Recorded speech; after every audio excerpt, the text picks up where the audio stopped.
Ok, chicos, pasando a lo que es la clase de introducción a la farmacología, en esta ocasión pues les voy a plantear los distintos términos básicos que debemos conocer para poder abordar lo que es los temas que vamos a ver mucho más adelante. Primeramente, debemos decir que la farmacología es aquella ciencia que se encarga del estudio de las propiedades y de las acciones de los fármacos. Esta ciencia se va a encargar de estudiar no solamente las características de cada uno de los fármacos, sino que ella también va a abarcar lo que va a ser el origen, si tiene el fármaco un origen natural, si tiene el fármaco un origen sintético, cuáles van a ser las propiedades de estos fármacos, cuáles van a ser los blancos farmacológicos, de dónde derivan, las presentaciones farmacéuticas, los efectos adversos o terapéuticos que pueda llegar a presentar los fármacos, incluso las interacciones. Desde el punto de vista científico, la farmacología abarca un espectro bastante amplio acerca de lo que es el estudio de los fármacos. Ya lo vamos a ver un poquito más adelante. Pero por ahora quiero que se lleven este concepto. Simplemente se encarga del estudio de la acción y de las propiedades de los fármacos cuando estos interactúan con el organismo del individuo. En cuanto a los objetivos de la farmacología, debemos decir que esta ciencia se diseñó con el objetivo pues, de beneficiar al paciente primeramente. ¿Beneficiarlo de qué? Del proceso patológico que puede estar presentando. En ese sentido, desde el punto de vista estrictamente benéfico, debemos decir que la farmacología tiene como objetivo establecer o encontrar la cura a alguna enfermedad que esté padeciendo un paciente. También puede serlo el establecer protección o inmunidad a una persona, bien sea tras la administración de alguna sustancia, o hacer que la persona no padezca alguna enfermedad, es decir, prevenir enfermedades a través del uso de distintos fármacos.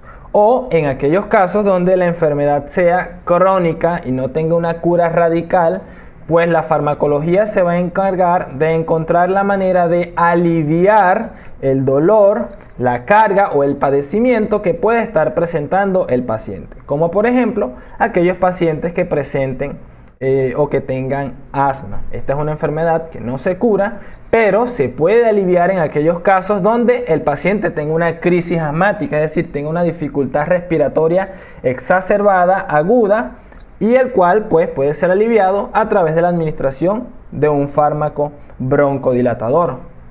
Por otra parte, también tenemos pues que se encarga de prevenir porque, por ejemplo, en aquellos pacientes obesos, gorditos, que sean hipertensos, no queremos que esos pacientes presenten complicaciones cardiovasculares, algún infarto, insuficiencia cardíaca, remodelamiento ventricular, etcétera, etcétera.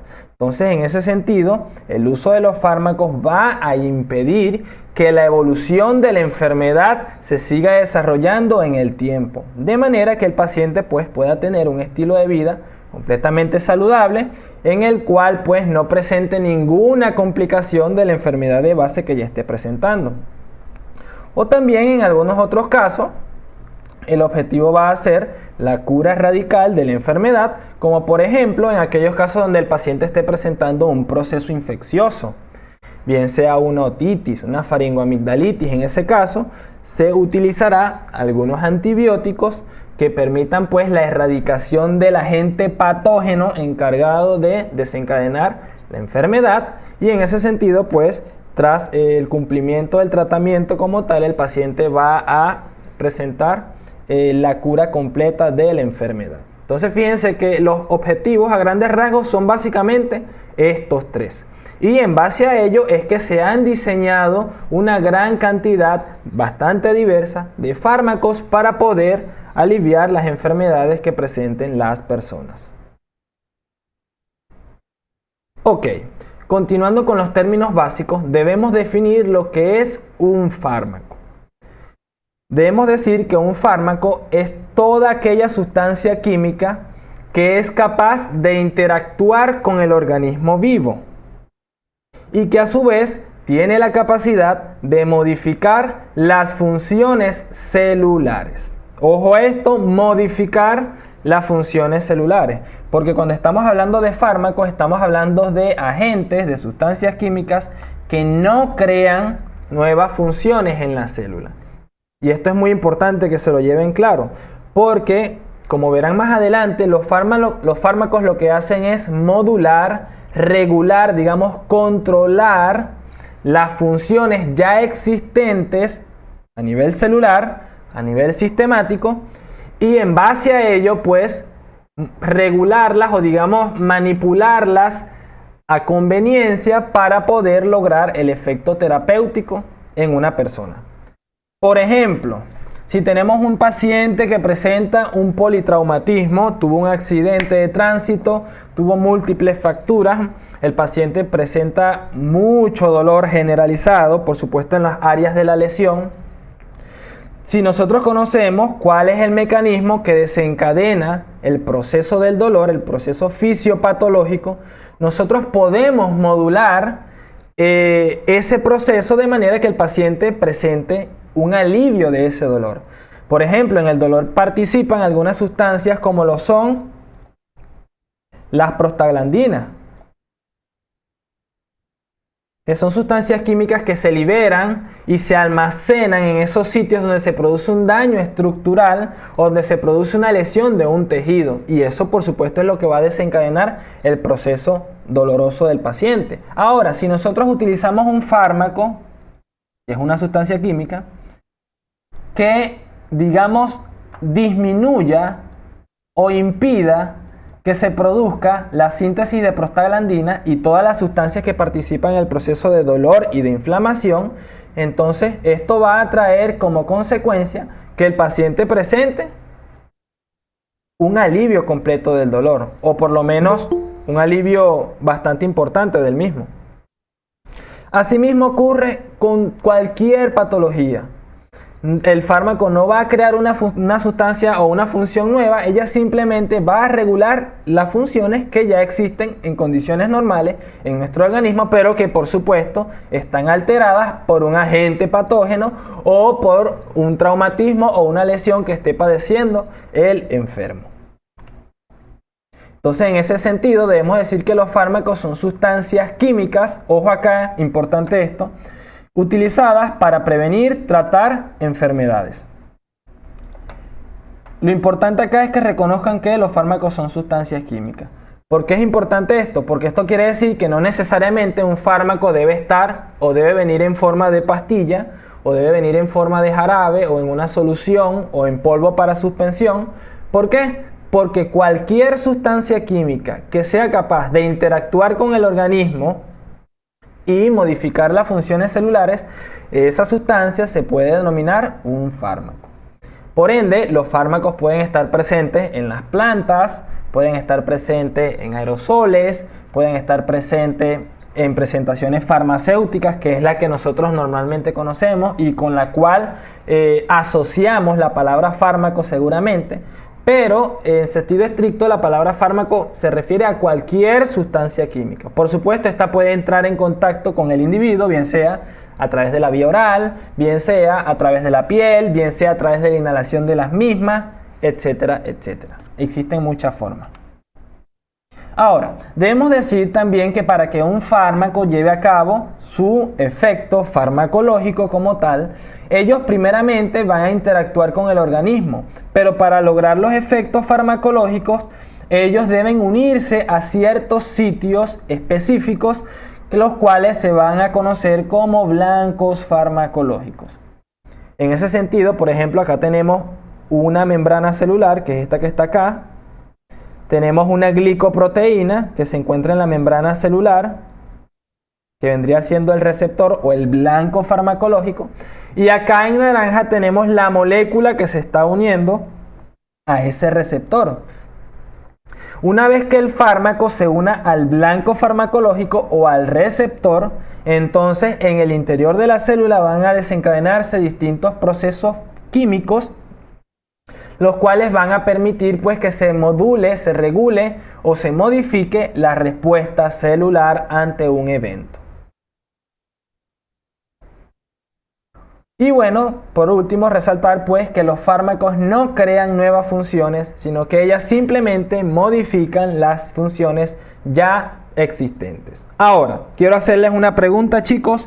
¿Ustedes creen que una droga y un fármaco sean lo mismo? Le pregunto, los leo rápidamente en el chat. ¿Qué creen ustedes? Ok, por acá responden que sí. Por favor, participen. A mí me gusta que interactúen mucho durante la clase. Ok, por acá también siguen respondiendo que sí. ¿Qué más dicen? Sí, bueno. Hay una respuesta bastante generalizada. La mayoría opina que sí. Debemos decir que efectivamente una droga es un fármaco porque habíamos dicho que una droga es una sustancia química. Y habíamos dicho que esta sustancia química podía ser cualquiera. Por supuesto, esto incluye las drogas. Desde el punto de vista en cuanto al lenguaje, en el diccionario inglés o la literatura inglesa, la palabra droga y fármaco son sinónimos. De hecho, en algunas ocasiones usted encontrará libros que por lo menos se titulen drogas utilizadas en el sistema cardiovascular. ¿Por qué? Porque también se denominan drogas.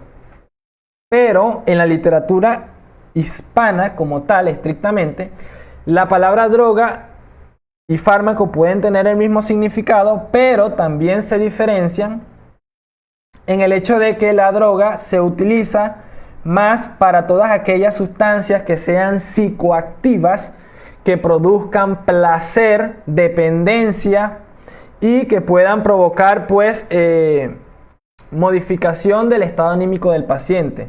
Lo que normalmente nosotros conocemos como una droga en el sentido coloquial, que es algo malo, que es algo nocivo, que es algo que provoca dependencia.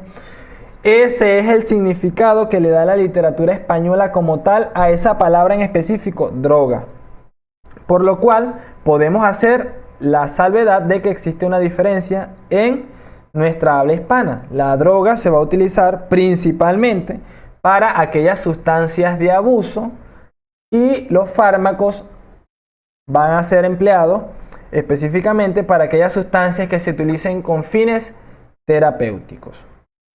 El blanco farmacológico ya lo definí y bueno, entonces vamos a seguir adelante. Espero haya quedado claro esta parte acá.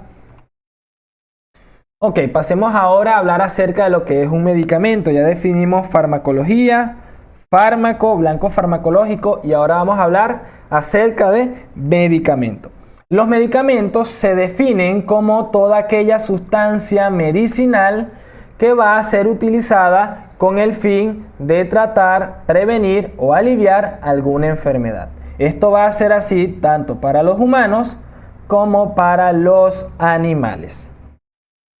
Podemos decir que un medicamento es esa sustancia química de la cual yo les hablé acá atrás en la lámina anterior, pero la cual es elaborada bajo técnica farmacéutica.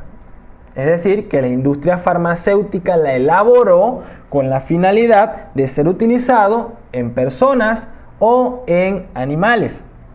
Cuando me refiero a técnica farmacéutica, me refiero a todos aquellos procesos que permiten pues que nosotros podamos tener el medicamento o el fármaco, mejor dicho, en presentaciones de cápsulas, de jarabe, de polvo para suspensión, etcétera, etcétera. O en crema, loción, etcétera, etcétera.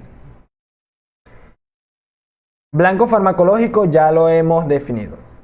Algo muy importante que le quiero recalcar es que a pesar de que los medicamentos han sido creados con la finalidad de lograr un efecto terapéutico en una persona, asimismo debemos decir que estos mismos medicamentos también se pueden comportar como sustancias tóxicas en el organismo cuando son administrados, a dosis que sobrepasan los límites terapéuticos. Es decir, en resumidas palabras, si nosotros administramos un medicamento a dosis muy elevadas a un paciente, lo más probable es que el paciente presente algún evento tóxico, alguna lesión o alguna alteración fisiológica, algún daño de algún órgano. ¿Por qué? porque las concentraciones de estos medicamentos, de estos fármacos, son muy variantes y dependiendo de la dosis se va a lograr un efecto distinto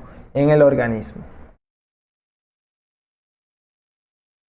En ese sentido pasamos a lo que es un tóxico, y un tóxico es toda aquella sustancia química que es capaz de desencadenar lesión o una alteración funcional. Esto puede ser un daño estructural, bien sea a un órgano o a un sistema. Habrán fármacos que sean nefrotóxicos, es decir, que provocan daño renal, o habrán fármacos que se comporten como hepatotóxicos, es decir, que provoquen un daño hepático. Todo va a depender de las características del fármaco y de las dosis utilizadas en los distintos pacientes. De hecho, un gran pensador una vez dijo que la dosis correcta es la que diferencia un veneno de un remedio. Esto haciendo referencia a lo que ya les acabo de mencionar, que dependiendo de la dosis, un fármaco que ha sido utilizado para, por ejemplo, el tratamiento de la fiebre, como el acetaminofén, puede comportarse como un tóxico si se sobrepasa la dosis establecida para lograr el efecto antipirético, que es el alivio de la fiebre.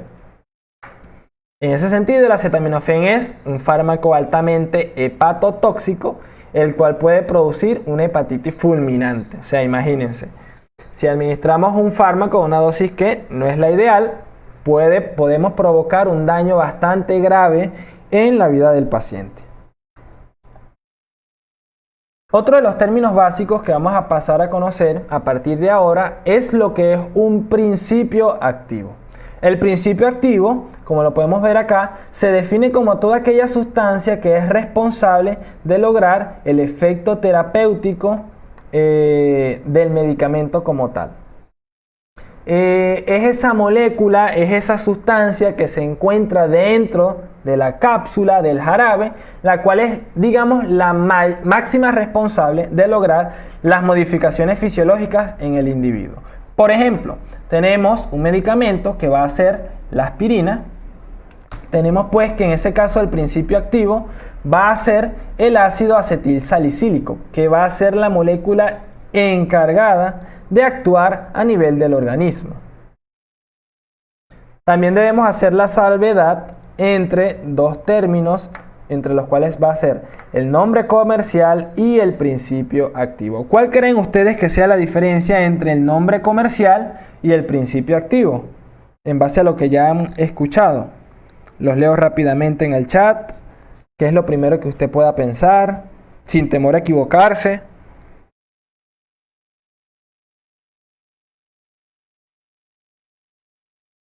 Les había dicho que el principio activo es la sustancia responsable de lograr el efecto terapéutico. Es esa sustancia química específica que va incluida en el fármaco que logra que se produzca el efecto benéfico en el paciente.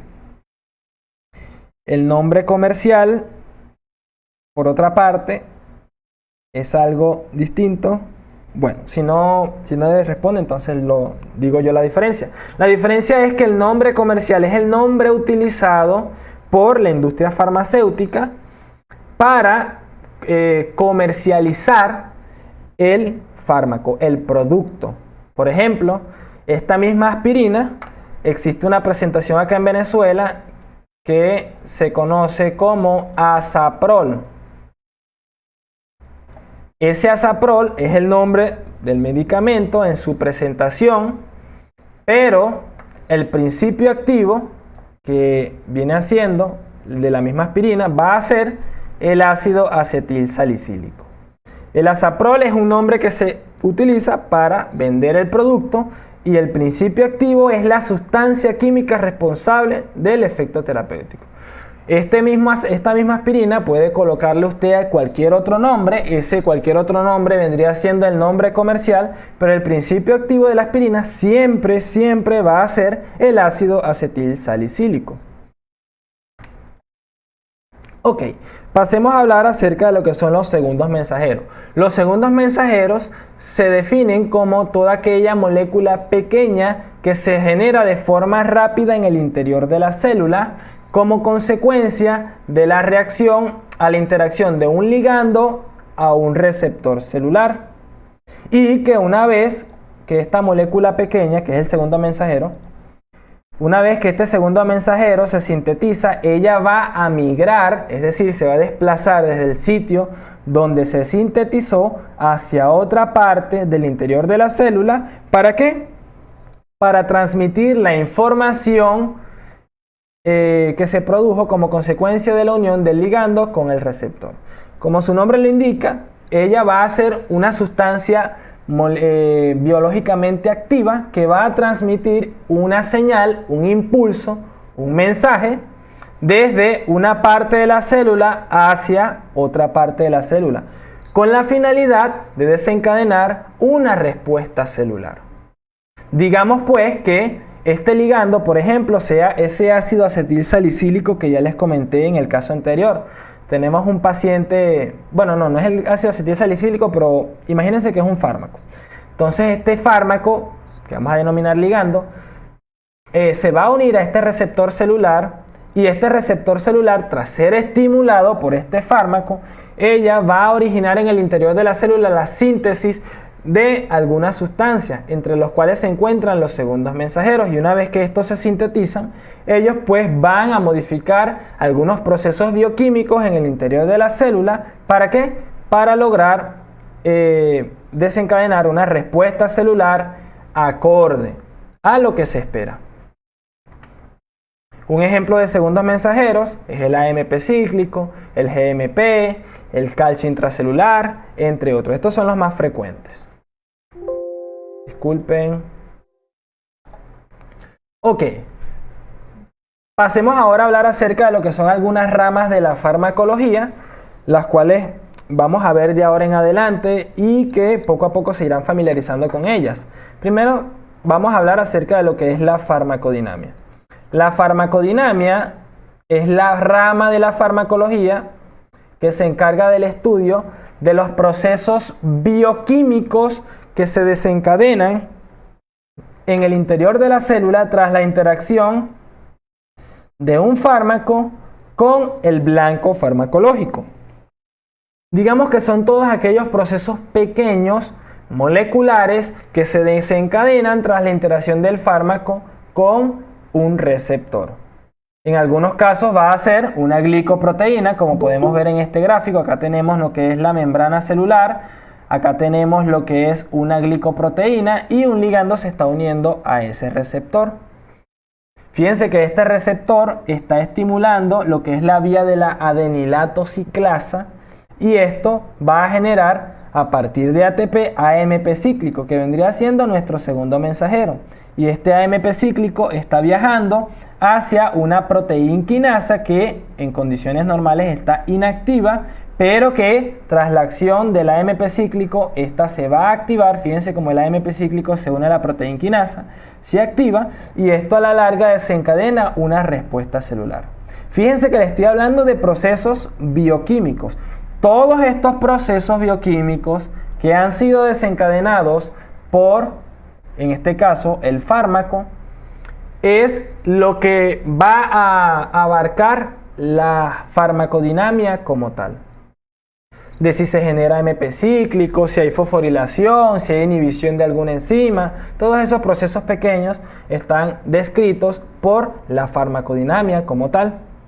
Ahora, tenemos otra rama de la farmacología que es la farmacocinética.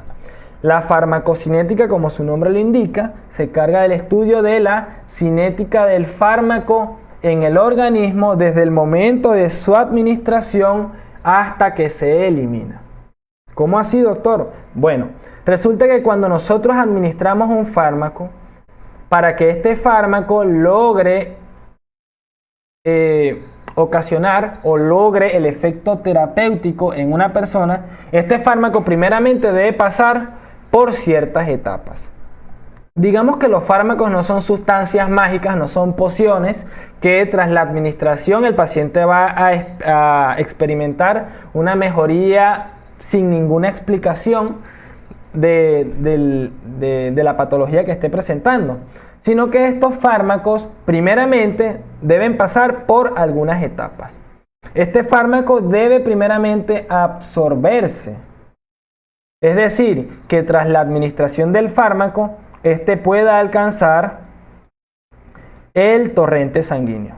¿Por qué? Porque una vez que se encuentre en el torrente sanguíneo, el fármaco se va a poder distribuir a través del organismo, y una vez que en ese proceso de distribución alcance el sitio donde va a actuar, es donde va a poder lograr el efecto terapéutico. Pero primeramente debe alcanzar el torrente sanguíneo. Por supuesto, si nosotros administramos un fármaco a través de la vía oral, este fármaco va a enfrentarse a un pH ácido.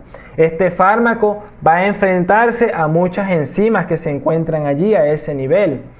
Y este fármaco, una vez que pase por el estómago, va a pasar al intestino, y allí, a través de los distintos capilares, las vellosidades de las células presentes a ese nivel, este fármaco se va a poder absorber y de allí se va a pasar al torrente sanguíneo, que es donde debe llegar el fármaco para lograr el efecto, en la mayoría de los casos. Por supuesto, si el fármaco se administra por vía intramuscular, el fármaco va a enfrentarse a otros medios, a otras barreras biológicas, pero que a la postre tienen como objetivo final el mismo, que es lograr que el fármaco alcance el torrente sanguíneo. También tenemos pues que una vez que el fármaco se encuentre presente en el torrente sanguíneo, este se va a distribuir a los distintos órganos de la economía. Por supuesto, aquellos órganos que se encuentren mucho mejor irrigados, tenga mayor perfusión sanguínea, van a ser órganos donde el fármaco va a acceder de forma mucho más fácil a esos tejidos. También tenemos que estos fármacos en el organismo van a pasar por procesos de biotransformación, en el cual se va a producir una modificación de las características físicas y químicas del fármaco. ¿Por qué es importante la biotransformación? Porque la biotransformación permite muchas veces que el fármaco se inactive o se active o alcance características físicas y químicas que favorezcan la eliminación del mismo. Dicho de otra manera, vamos a ver más adelante que la mayoría de los fármacos, para que puedan ser eliminados, deben ser primeramente metabolizados mediante este proceso de biotransformación. Y cualquier proceso patológico que interfiera en este proceso puede hacer que el fármaco permanezca durante mayor tiempo y durante mayores concentraciones el fármaco en el organismo, que ya vimos que si el fármaco se encuentra a dosis más altas de las adecuadas o durante un tiempo mucho más prolongado del estimado, pueden lograr un efecto adverso. Y por último tenemos que la última etapa del proceso farmacocinético como tal, tenemos que el fármaco se elimina. La mayoría de las veces va a ser a través del riñón, otras veces puede ser a través de las vías biliares, las vías intestinales, etcétera, etcétera. Pero la farmacocinética comprende el estudio de estas etapas que ya les he mencionado: absorción, distribución, biotransformación y eliminación de fármacos. Ahora, otra cosa muy importante que debemos decir de la farmacocinética es que ella va a evaluar las concentraciones del fármaco en relación al tiempo. Más adelante lo veremos, pero existe una curva que es la curva farmacocinética, que ya básicamente lo que hace es relacionar las concentraciones séricas del fármaco en relación al tiempo. Por ejemplo, nosotros administramos la aspirina a este paciente en el tiempo cero. Vamos a poner acá 20 minutos. La administramos, por ejemplo, a las 3 de la tarde y a los 20 minutos, comienza a presentarse una elevación de las concentraciones séricas del fármaco. Y digamos que este fármaco permanece así durante 6 horas y que luego de 6 horas las concentraciones séricas comienzan a disminuir. La farmacocinética también se encarga del estudio de las concentraciones del fármaco en relación al tiempo. ¿Y por qué es importante esta rama? Esta rama es importante ya que si nosotros conocemos el tiempo que dura un fármaco en el torrente sanguíneo, por ejemplo, nosotros vamos a poder predecir cuál es el tiempo estimado de acción del fármaco en el organismo. Por otra parte, esto también es importante porque la farmacocinética permite determinar cuál es la vía de administración más ideal. ¿Para qué? Para que el fármaco pueda absorberse. Si nosotros utilizamos un fármaco, por ejemplo, a través de la vía oral y el fármaco no tiene buena absorción a través de la vía oral, es decir, que no va a pasar al torrente sanguíneo a través de la vía gastrointestinal, entonces nosotros no podemos utilizar esa vía de administración para ese fármaco. ¿Por qué? Porque no se va a lograr el efecto esperado. Si el fármaco no alcanza el torrente sanguíneo, no alcanza el plasma, el fármaco no se va a poder distribuir por el organismo, y si no se distribuye por el organismo no va a lograr el efecto esperado, por ejemplo, a nivel del corazón, si tenemos un paciente con taquicardia. ¿Entienden? Entonces es muy importante el estudio de estos distintos procesos, estas etapas, para poder determinar cuál es el fármaco ideal, la vía de administración ideal y cada cuánto tiempo se debe administrar el fármaco. ¿Por qué? Porque si nosotros conocemos que a las 6 horas este fármaco comienza a disminuir sus concentraciones séricas, entonces ya nosotros podemos pues plantearnos el hecho de que tras 6 horas ese fármaco ya no va a tener el mismo efecto terapéutico que por lo menos a los 20 minutos. Y entre otras muchas cosas. Pero por ahora solamente quiero que sepan esto. La farmacodinamia, distínganlo muy bien, esto es muy importante. La farmacodinamia estudia los procesos bioquímicos, los pequeños, los que ya les había mencionado. Y la farmacocinética estudia el paso del fármaco o las distintas etapas por las cuales pasa el fármaco desde el momento de su administración, pasando por absorción, distribución, biotransformación y eliminación de los fármacos. Ok, continuando con las ramas de la farmacología, pasemos ahora a hablar acerca de lo que es la toxicología. La toxicología es esa rama de la farmacología que se encarga de estudiar lo que es el efecto nocivo o tóxico de una sustancia o de algún fármaco en el organismo, así como los distintos mecanismos por los cuales ocasionan el efecto tóxico. Recordando pues que el efecto tóxico normalmente se traduce bien sea en un daño estructural o un daño fisiológico de las funciones del organismo de los distintos sistemas.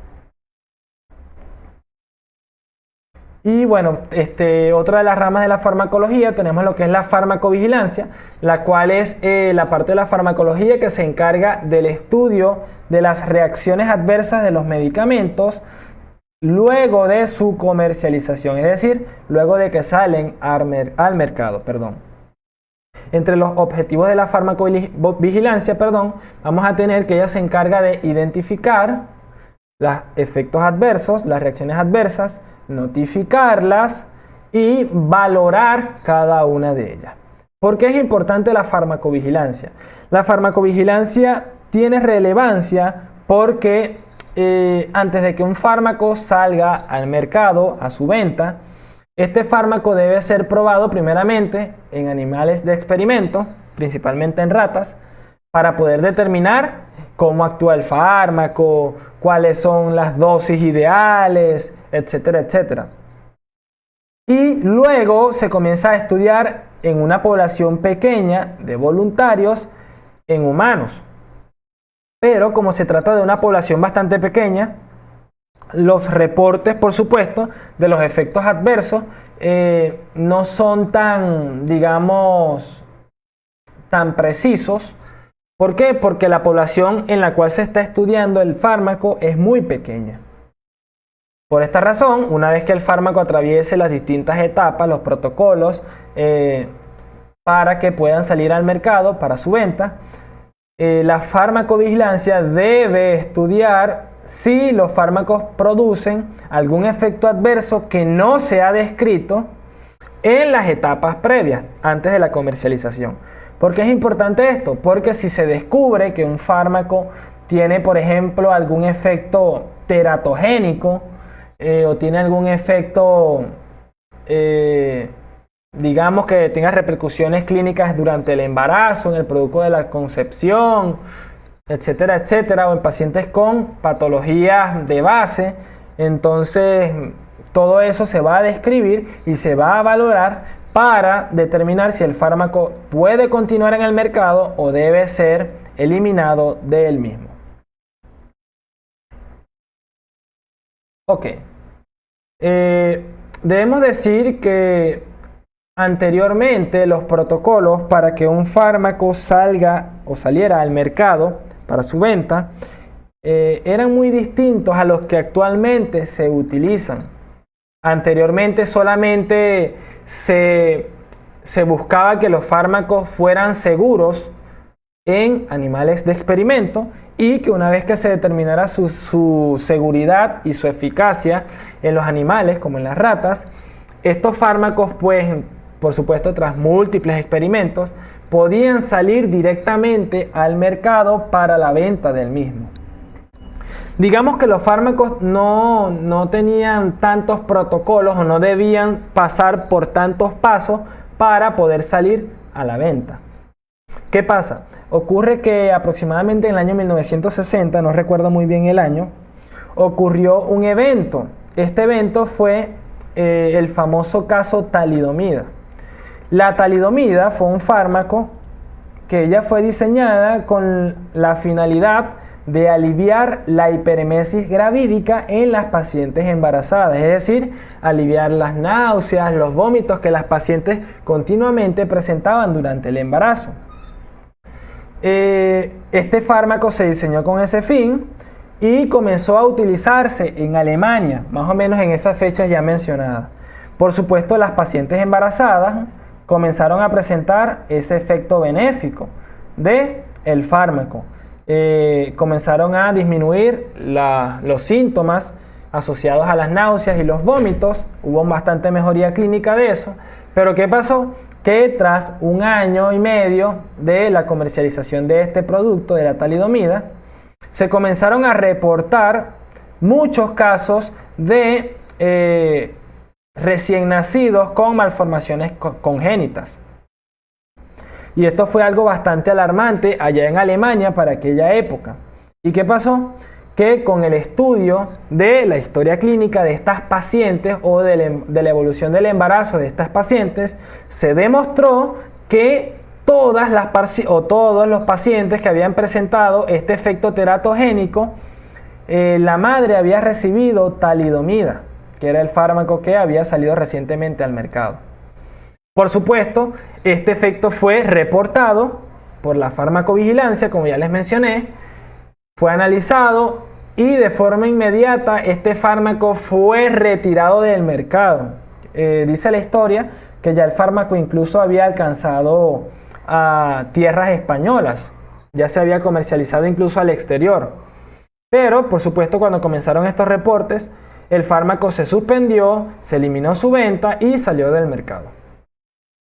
Esto lo hizo la farmacovigilancia. ¿Qué pasó? Una vez que ocurrió este fenómeno talidomida, por supuesto los protocolos por los cuales debe pasar un fármaco antes de su comercialización cambiaron de forma radical para lograr evitar una catástrofe mundial como la que ya se presentó en Alemania en ese tiempo con la talidomida.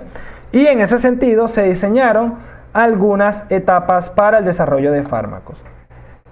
Tenemos pues que las fases para el desarrollo de un nuevo medicamento cambiaron y se dividieron en 3 etapas.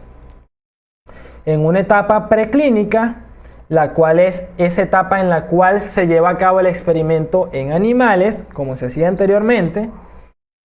Esa va a ser la fase 0. Luego tenemos la fase clínica, en la cual se comienza a experimentar en humanos, pero en números bastante pequeños, y que sean personas voluntarias y sin patologías de base. En la etapa 1 o en la fase 1 hay una población, en la fase 2 se estudia en mayor cantidad de personas, en la fase 3 mayor cantidad de personas, y luego tenemos lo que es la fase 4 y la última etapa, que es la de post-comercialización. Es decir, que el fármaco, aunque se está vendiendo, se esté comercializando, esté en el mercado, este fármaco aún está pasando por una etapa de prueba. Y que por supuesto permite pues determinar si el fármaco va a continuar en el mercado o se va a retirar del mismo. Lo importante acá es que existen 3 fases. Debemos decir que desde que se diseñaron estas etapas o estas nuevas etapas para el desarrollo de medicamentos, la cantidad de fármacos que comenzaron a salir al mercado disminuyó de forma sustancial, de forma importante.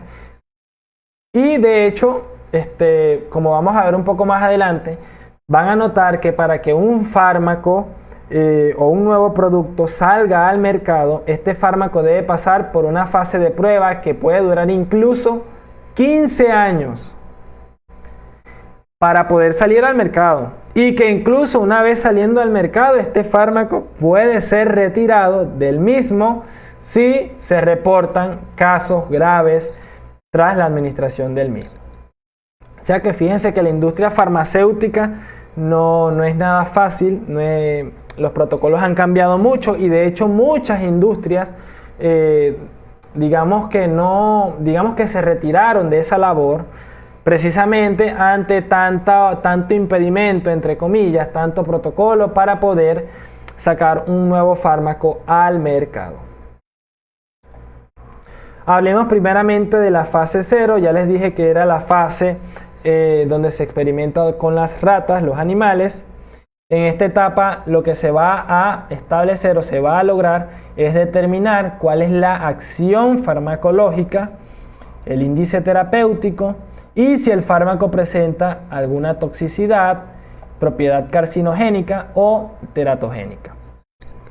Debemos decir que el índice terapéutico, esto no se los había mencionado, fíjense acá en este tubo de ensayo, tenemos pues que, ya yo les había dicho que la concentración del fármaco iba a diferenciar entre el efecto terapéutico y el efecto tóxico. Fíjense acá, tenemos pues que el efecto terapéutico es esa concentración en la cual por encima, o esa concentración, mejor dicho, por encima de la cual el fármaco es capaz de lograr el efecto benéfico en el paciente. Por su parte, el efecto tóxico, por supuesto, se logra luego de que el fármaco supera las dosis terapéuticas en las concentraciones séricas del mismo, y existe un rango que se encuentra entre el efecto tóxico y el efecto terapéutico. Estas concentraciones o este rango en el cual las concentraciones séricas del fármaco logran el efecto terapéutico se conoce como índice terapéutico. Quiere decir que todo lo que está por encima del índice logra un efecto tóxico y todo lo que está por debajo del índice terapéutico no logra ningún efecto en el organismo, es decir, no provoca el alivio del paciente. Ahora, habiendo aclarado esto, debemos decir pues que en esta fase 0 se determina cuál es el índice terapéutico de manera pues que se puedan emplear las concentraciones ideales o las dosis adecuadas del fármaco para lograr el efecto benéfico en el paciente. En cuanto a la acción farmacológica, está referido a cuáles son los mecanismos mediante el cual el fármaco va a lograr el efecto farmacológico y la toxicidad, carcinogénesis y teratogénesis, como su nombre lo indica, el efecto tóxico, si es un fármaco potencialmente carcinogénico, es decir, que provoque el origen de una enfermedad neoplásica, o si tiene algún efecto teratogénico, es decir, alguna malformación durante el embarazo, malformación congénita.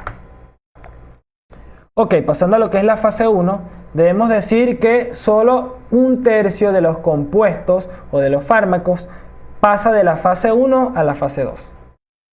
Ustedes sacarán sus cuentas. En esta se va a evaluar lo que es la seguridad del fármaco en el humano, cuál es la dosis segura y cuáles son las características farmacocinéticas del mismo, es decir, cuál es la biodisponibilidad, cuál es la eliminación. En cuanto a biodisponibilidad, decimos que es la cantidad de fármaco que alcanza el torrente sanguíneo sin sufrir ninguna alteración. Y cuál es el medio de eliminación del mismo, etcétera, etcétera. En esta etapa es donde se comienza a describir todas estas características en los humanos. Debemos decir que en esta fase comienza a experimentarse en humanos, pero estas personas deben ser personas voluntarias, sanas, sin patologías de base, que no consuman alcohol ni tengan algún hábito tabáquico. En este caso, pues, la población a estudiar va a ir de 20 a 100 personas y la duración de la prueba de esta fase va a durar de 1 a 2 años aproximadamente. Por otra parte, tenemos que en la fase 2 los objetivos van a ser demostrar la eficacia del fármaco, delimitar la dosis terapéutica, es decir, la dosis a la cual se va a utilizar en los humanos, y cuál es la relación de la eficacia y la toxicidad. La relación eficacia-toxicidad.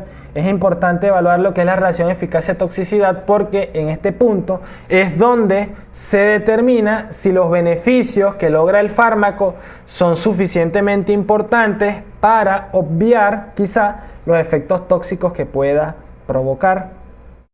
¿Por qué es importante esto? ¿O por qué les menciono esto?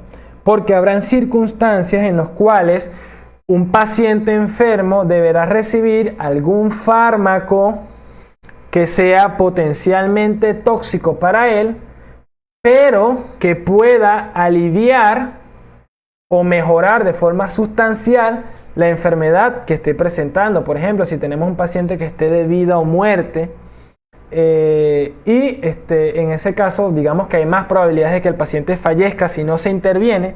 En ese caso se podrían utilizar estos fármacos que sean potencialmente tóxicos, pero que tengan esa capacidad para salvar la vida del paciente. En este caso, los voluntarios van de 100 a 500 personas. Fíjense que la población estudiada en esta etapa o en esta fase ya es mucho mayor y la duración de esta va a ser de 2 a 5 años aproximadamente. Y solo un tercio, al igual que anterior, solo un tercio de los fármacos estudiados en esta etapa pasa a la siguiente fase.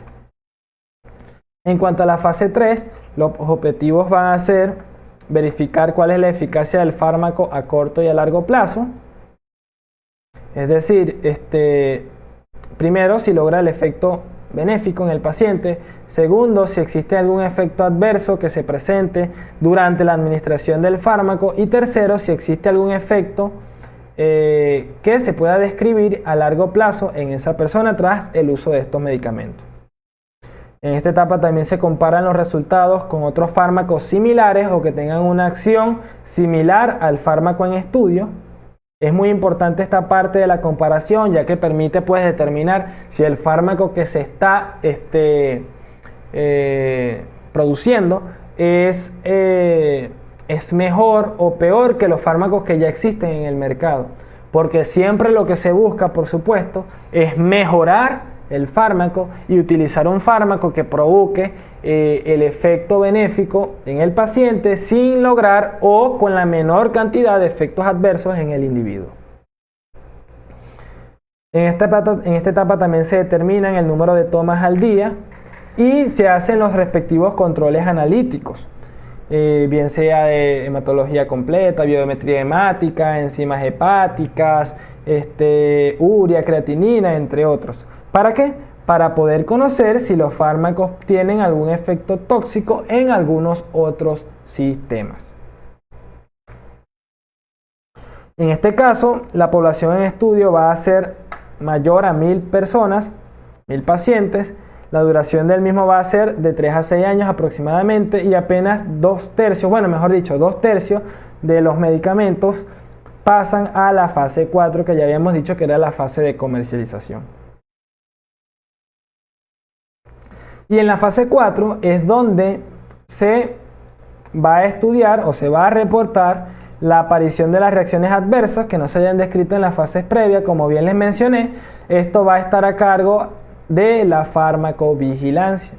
En este sentido debemos decir que estos reportes se llevan a cabo en los distintos centros hospitalarios, centros de salud, donde los pacientes que reciban los medicamentos, por supuesto, si llegan a presentar algún efecto adverso, en ese caso se notifica en ese sitio donde se está llevando a cabo o donde se está utilizando ese fármaco, se reporta, y una vez que esto se reporta, pues esto se pasa por un análisis para poder determinar si el fármaco puede continuar en el mercado. Esto ya lo mencioné anteriormente. Y bueno, acá tenemos un pequeño resumen de las etapas por las cuales debe pasar un fármaco. Fíjense que este proceso tarda de 12 a 15 años aproximadamente, y se ha demostrado que apenas un fármaco de cada 5.000 logra cumplir con todos los requisitos para permanecer en el mercado. Fíjense que tenemos los estudios preclínicos aquí en animales.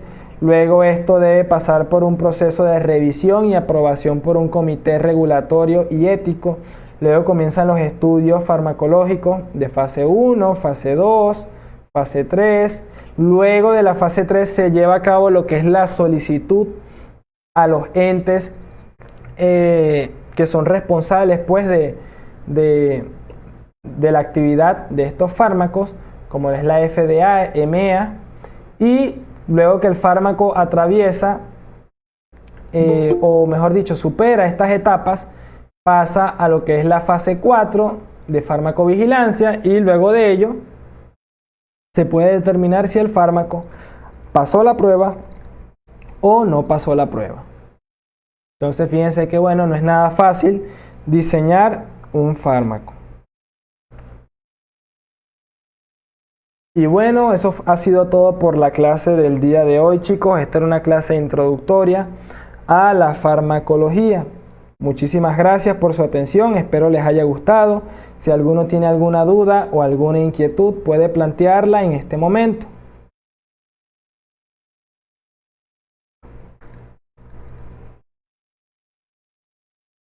Ok, voy a leer algunas cosas que me han escrito acá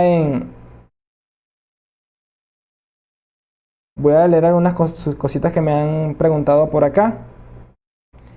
Me preguntan si el nombre comercial puede ser cualquiera y varía de un país a otro. El principio activo es constante en todo el mundo. Exactamente, el principio activo va a ser el mismo. De hecho, cuando ustedes estudien los medicamentos en los libros de farmacología o en las guías farmacológicas, van a encontrar que ustedes van a ver o van a tener un índice para lo que es la sustancia activa, el principio activo como tal, que es donde usted va a buscar el medicamento que usted está estudiando.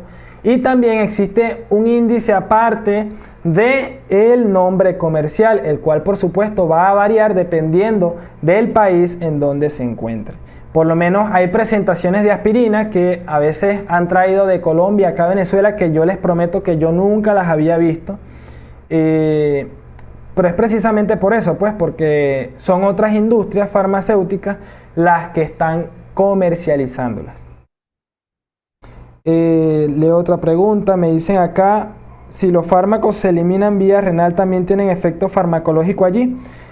Claro que sí, de hecho los fármacos pueden tener algún efecto farmacológico en cualquier tejido que ellos puedan alcanzar. Por supuesto, esto en el caso de que en ese tejido se encuentre el blanco farmacológico. Si nos regresamos acá, yo les había dicho que el blanco farmacológico se definía como ese sitio en el cual el fármaco iba a actuar, donde se iba a unir, que esto podía ser una glicoproteína o podía ser una enzima, bien sea de nuestro organismo o bien sea de un microorganismo que esté desencadenando un proceso infeccioso. Lo importante es que conozcamos o reconozcamos que el fármaco va a actuar únicamente si en el sitio donde se encuentre está el receptor o la enzima a la cual se va a unir.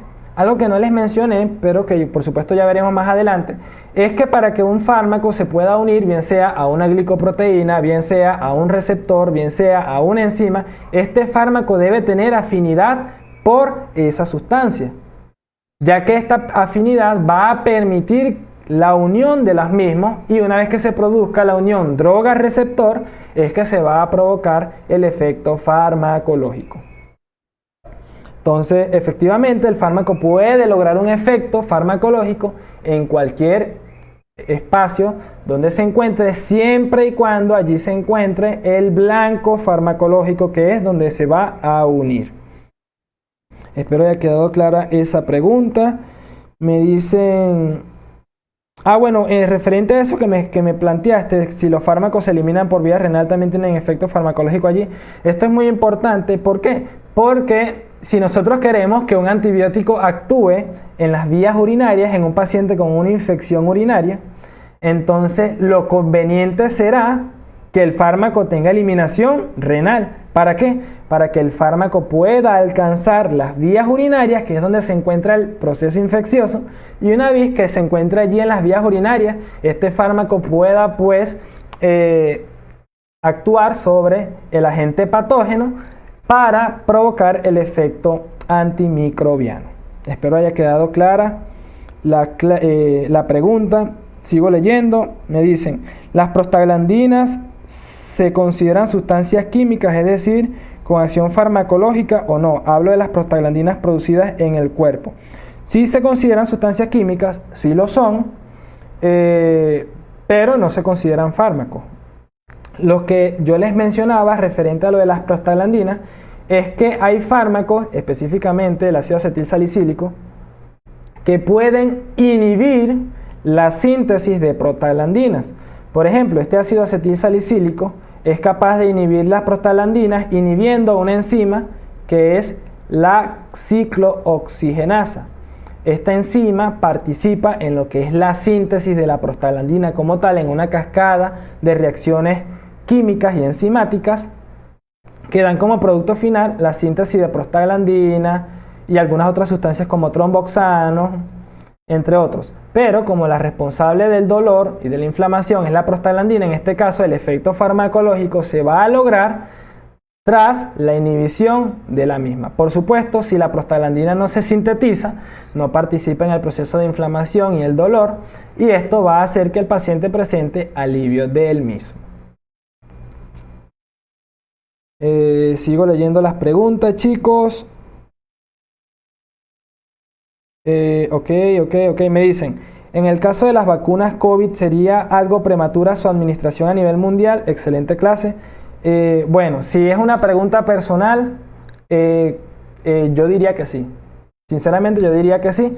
Las vacunas también son sustancias químicas que interactúan con el individuo, y esa es la definición que yo les había dado de un fármaco. Es una sustancia química que es capaz de interactuar con el organismo. En este caso, por supuesto, tras la administración a pequeñas dosis o a concentraciones, digamos, no patógenas, es decir, que no desencadenen la enfermedad del fármaco en el individuo. ¿Para qué? Con la finalidad de inducir una inmunidad, que en este caso sería adquirida. Pero yo considero que sí han sido precoces. Lo que es la elaboración, bueno, debemos decir que estamos ante una emergencia sanitaria mundial, es una pandemia, y han sido las medidas que se han utilizado pues para el momento. Pero sí hay bastante polémica referente a eso. ¿Por qué? Porque como ustedes pudieron ver, los protocolos para que un fármaco salga al mercado son bastante estrictos y se lleva a cabo en poblaciones bastante reducidas y en bastante lapso de tiempo, de manera que se pueda describir de forma detallada cuáles son los efectos desencadenados por las vacunas, en este caso los medicamentos. Y bueno, ante esta emergencia sanitaria se han tomado medidas un poco más radicales en la elaboración de, en este caso, la vacuna para poder abordar esta emergencia sanitaria. Por supuesto, de hecho, si ustedes se ponen a leer muchos estudios, muchos ensayos clínicos, muchas revistas indican que ni siquiera se sabe si las vacunas van a poder impedir que se produzca la transmisibilidad del virus. Y debemos decir también que este virus es un virus que tiene una capacidad de mutación bastante importante y que lo más probable es que siga mutando a lo largo de este año y con el paso del tiempo. Así que es bastante controversial el tema. El tiempo dirá si fue una buena decisión, si tuvo repercusiones clínicas positivas, que es lo que se espera, pero eso no quita el hecho de que se hayan tomado medidas, digamos, puntuales, singulares, ante esta emergencia sanitaria. Espero haya quedado claro todo lo que me hayan preguntado. ¿Alguna otra duda? Bueno chicos, si no hay más dudas, entonces muchísimas gracias por su atención. Recuerden que la próxima clase va a ser este viernes a la misma hora y trataré de subir esta clase a una nube o a internet para que puedan ustedes verlas de forma online si quieren estudiarla más en detalle. Si les gustó la clase, pueden seguirme en las redes sociales como @doctorabdias en Instagram o en Twitter. Y el resto, bueno, yo espero poder verlos en la próxima clase. Espero les haya gustado, que tengan un feliz día, chicos. Cualquier duda, cualquier inquietud, pueden hacérmelo llegar a través del privado. Que tengan una feliz tarde y bueno, nos vemos en una próxima ocasión.